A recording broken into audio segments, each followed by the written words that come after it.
Super star Rajinikanth அவர்களுடைய கூலி திரைப்படத்துடைய முதல் பாடல், அதாவது நம்ம பூஜா ஹெக்டே அவர்கள் வந்து நடனம் ஆடுறாங்கங்கிற மாதிரி நியூஸ்லாம் வந்துச்சு பார்த்தீங்களா. ஸோ அதை பற்றியான கூடுதல் தகவலோடு தான் இந்த ஒரு வீடியோவில் நம்ம வந்து பேச போகிறோம். லைக் பண்ணி ஷேர் பண்ணி சப்ஸ்கிரைப் பண்ணுங்கள். சூப்பர் ஸ்டார் அவர்களுடைய கூலி ஷூட்டிங் எல்லாம் வந்து முடிஞ்சிடுச்சு. ரஜினி சாருமே அதை சொல்லிட்டு அதை உறுதிப்படுத்தினார்.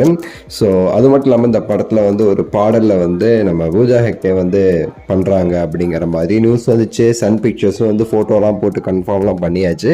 கூடிய சீக்கிரத்தில் வந்து ரிலீஸ் ஆகவும் போகுது அந்த பாட்டுன்னு நம்ம சொல்லலாம். அது இந்த படத்துடைய முதல் சிங்கிளாக இருக்க வாய்ப்பு இருக்குது அப்படிங்கிறதும் முக்கியமான தகவலே.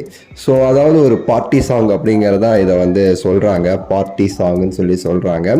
சிங்காரின்னு சொல்லிட்டு ஒரு டைட்டில், இன்னும் நிறைய டைட்டில் இருக்குது இந்த பாட்டுக்கு. இந்த பாட்டாக இருக்குமா அந்த பாட்டாக இருக்குமான்னு சொல்லிட்டு தலைவனே அந்த மாதிரிலாம் சில டைட்டில்லாம் வந்து ஓடிக்கிட்டு இருக்குன்னு சொல்லலாம். இன்னும் டைட்டில் வந்து கன்ஃபார்ம் பண்ணாங்களான்னு தெரில.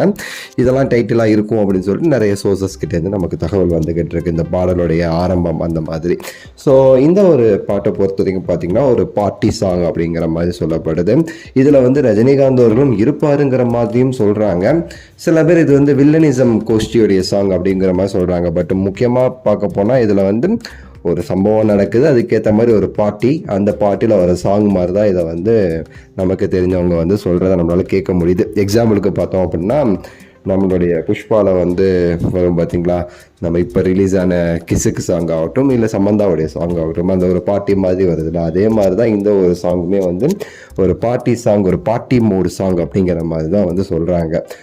முக்கியமான விஷயம் இங்கே வந்து நம்ம இந்த அப்டேட்லாம் இவ்வளோதான் அப்படிங்கிறத தாண்டி வந்து ஒரு சில எச்ச காக்காஸ்லாம் வந்து சொல்கிறது என்ன அப்படின்னா, ஜெயிலரில் வந்து தமன்னா தொடையை காமிச்சாங்க, இப்போ இந்த படத்தில் வந்து பூஜா ஹெக்டே தொடையை காமிச்சு வந்து பண்ணுறாங்க, ரஜினியை வந்து அதை வச்சு தப்பு தப்பாக பேசுகிறது. இவங்களாம் யாருன்னு பார்த்தோன்னு வச்சுக்கோங்களேன், ஒரு காலத்தில் வந்து ஹீரோயினுடைய பெட்டக்ஸில் கையை வச்சுக்கிட்டே நடித்த பொம்பளை பொறுக்கியாக இருக்கலாம். இந்த மாதிரி ஆட்கள் தான். அவங்கள வந்து நம்ம என்ன சொல்கிறதுன்னு தெரில.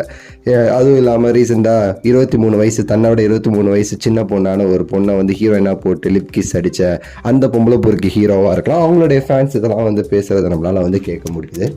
இவங்களுக்கு நம்ம எதுவும் சொல்ல தேவையில்லை, அவ்வளோதான். இவங்களாம் சொல்லியாச்சு, எச்சைங்க விட்டுட்டு போய்கிட்டே இருக்க வேண்டியது. காக்கா அதை புத்தி கத்த தான் செய்யும்னு சொல்லிட்டு உங்களோட கருத்தை சொல்லுங்கள். லைக் பண்ணுங்கள், ஷேர் பண்ணுங்கள், சப்ஸ்கிரைப் பண்ணுங்கள். அடுத்த வீடியோவில் சந்திக்கின்றேன். நன்றி, வணக்கம், மகிழ்ச்சி.